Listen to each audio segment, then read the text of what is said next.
Build relationships that actually matter without starting from scratch or sacrificing things that you've already created. This is such a common thing, and I know that there are many of you out there who go, man, I'm always the one making the effort to check in with my mates.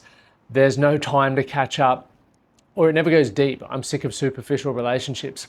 If you're like me, the older you get, the more you want to have real connection, you want to have meaningful experiences, and you want to have mates who genuinely make the effort to check in on you as well. So it's this reciprocal thing.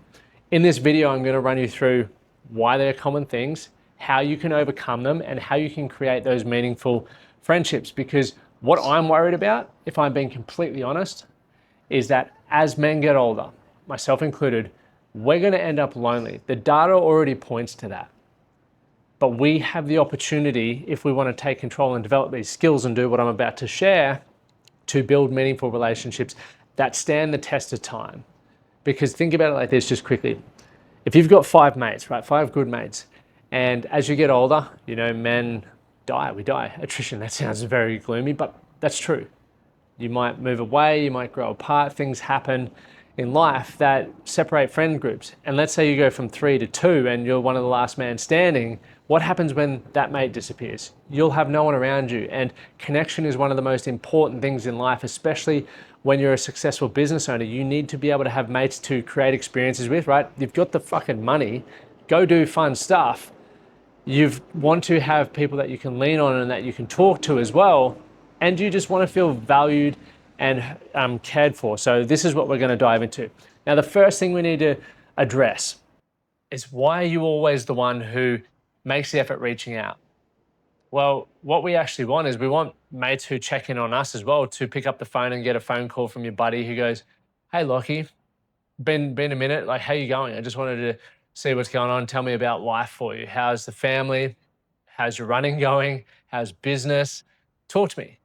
I love it when I have some mates pick up the phone and do that. But quite often I find myself being the guy who is reaching out to my buddies. You know, I've got them saved in my favorites list, as I'm sure you do. And I try to call them every 1 to 2 weeks for that exact reason, because I look at it as daily deposits, right?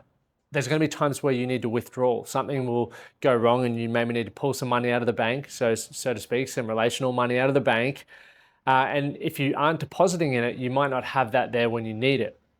And how do we flip that on its head, right? How do we make sure that your mates are checking in on you? Some simple things of this is create a cadence around how frequently you want to check in with your mates. As I said, mine are on the favorites. So whenever I open my phone, pretty much the favorites are there. And I try to call them whenever I can. And if I go, hey, hold up, I'm checking in every 1 to 2 weeks, but it's been a minute since Johnny's called me. I start going to myself, well, is that going to annoy me? And if it is, you might build resentment, or maybe you feel like you're the only one holding up the friendship. But the truth is, as us blokes, we know that life just gets busy, and sometimes we have our head in the sand, or sometimes we're putting out fires or dealing with other things that we just forget. Life gets so busy, and what may turn into 3 months may only feel like a freaking week. But this is where we have to hold the standard within our mateships. So if it's important to you to be checking in and you're doing your cadence, you're hitting your every 1 to 2 weeks, and it's been a while since your buddy's checked in, you might just say to them, hey, well, we got a fire alarm going on right now. Oh, we're good. So, sorry guys, this is the benefit of doing it outside. I wanted to do a potty outside or a YouTube outside just because I was sick of sitting in my office. But with our mates, you could definitely just say to them, hey, Johnny, mate, you know how much I value our friendship. And I love checking in, and I love hearing how your family is going, the things that you're working on, the adventures that you're creating. But I just wanted to flag something that I've noticed over the last couple of months. I've been the one initiating all the contact. Are you busy, or is there anything going on in your life that I can help with? Or is there any reason why maybe you haven't, made some contact for me? Start thinking about the language of it, but raise it, because I know it's happened to me before. And it wasn't intentional. It was just that I hadn't been made aware of it. And I was like, okay, well, that makes sense. But then if we go, okay, well, we've got cadence for step 1. Step 2 is the conversation. So if you need to have the conversation, the final point is reminder. So if you're on the other side of the fence where a mate calls you out because your frequency of checking in isn't there, or maybe feels like you don't value the relationship, just set a reminder on your phone. You could put it in the the reminder app on an iPhone and just say, hey, set it for every 2 weeks or every month, check in on Johnny. Give Johnny a call.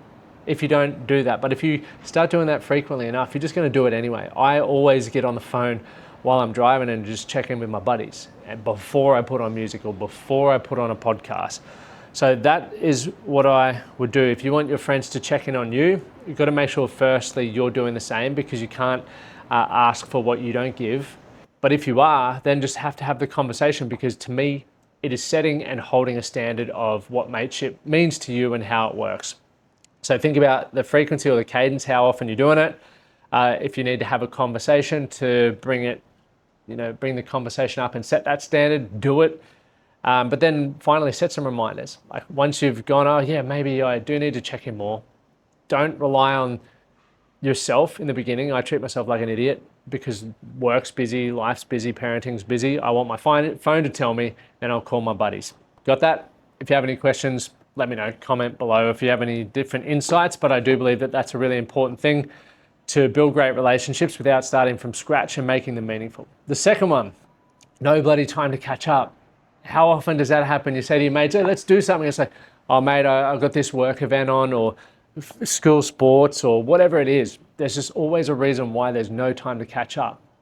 But that's bullshit, because all of us know that when you're hanging out with your buddies and you create new experiences, like it gives you so much energy and it gives you new things to talk about, and you start to understand your mates on a different level, because speaking to a buddy on a phone is very different to going on a fishing trip with your mates, right? Me and my buddies are going up to Midge Point in July, August, whatever it is, for a fishing trip, and I know we're gonna have a lot more fucking great memories, but a lot better conversation when we're up there, because we're out of our normal environment. We're a bit more relaxed, and you're face to face, so catching up is much better. So the idea there is like all of us want new memories, and that whole thing of no time to catch up needs to be pushed. So what do we do there? Like how do we start changing that? The first thing is you just got to make time, so schedule it. The first thing, open your phone now, unless you're listening to me or watching me on your phone, keep watching. Get your piece of paper out and just schedule some dates. For me personally, I have a 12-month calendar in my office, and I use different stickers for different things, from work events to holidays to speaking gigs, etc. But the green stickers are personal time, and I put it in at the start of the year. How many weekends away do I want to have? How many long weekends? How many holidays? And I don't always necessarily plan that, but I know that I've allocated a certain amount of time to live life, right? Not just be so focused on business and everything else that happens day to day. And I think that's a really important thing from a friendship standpoint. You then want to go, okay, well, what's the cadence? Once again, if you build systems in your business that have made you successful there, do the same thing with your friendships and your relationships.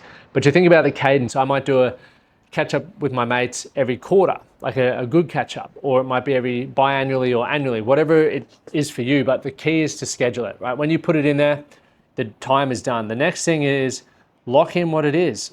What are the things that you want to experience? So I've got a fishing trip with my buddies then.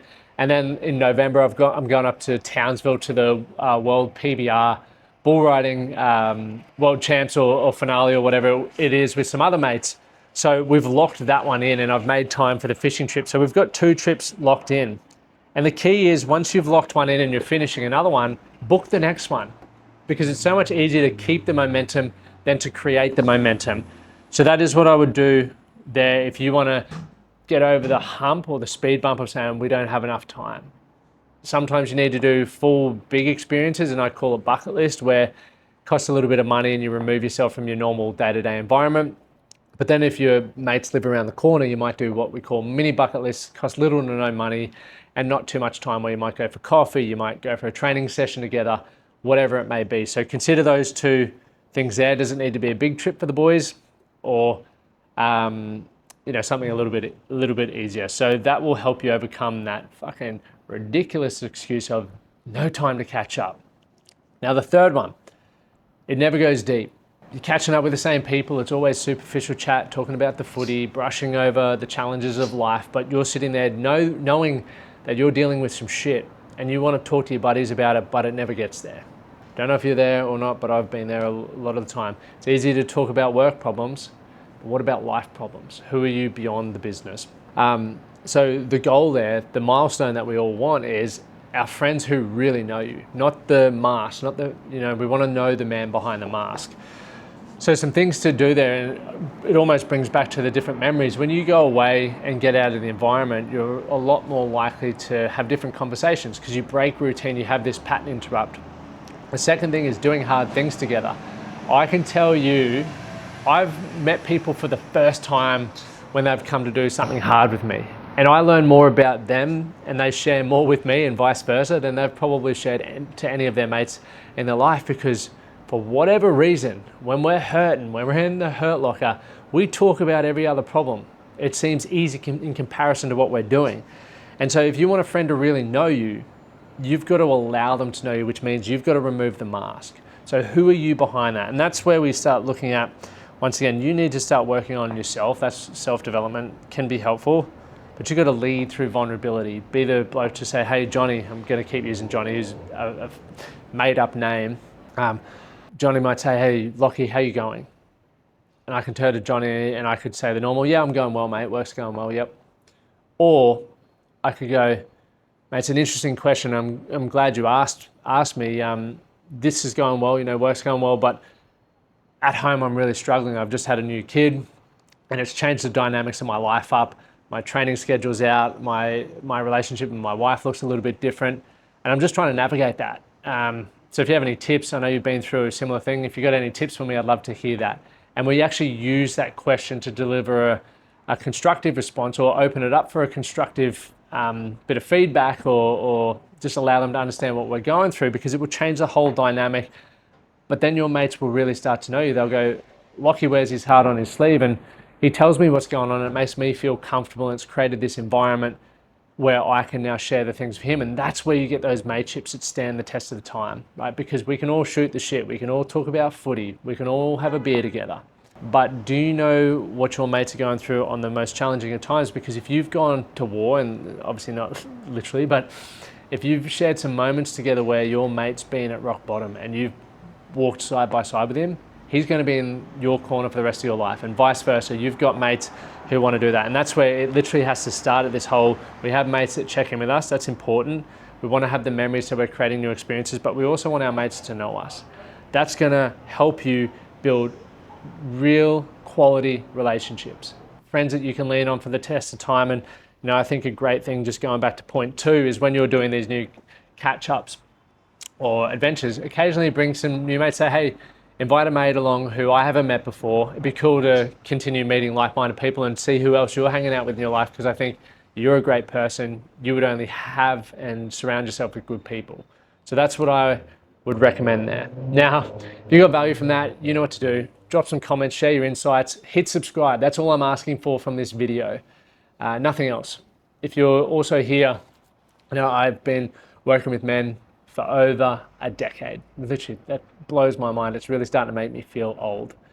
But the cool thing is I've worked with men who have been at rock bottom, and as I've gotten older and really started to understand my life and what I've wanted, I'm now working with men who are more successful in their career, but wanting to really amplify their marriage, their adventures, and their time with their buddies. Because as a business owner, and when you're married, you know how much your marriage and investing in your family and your business can take away from you. You don't want to let the best years of your life be totally consumed by that.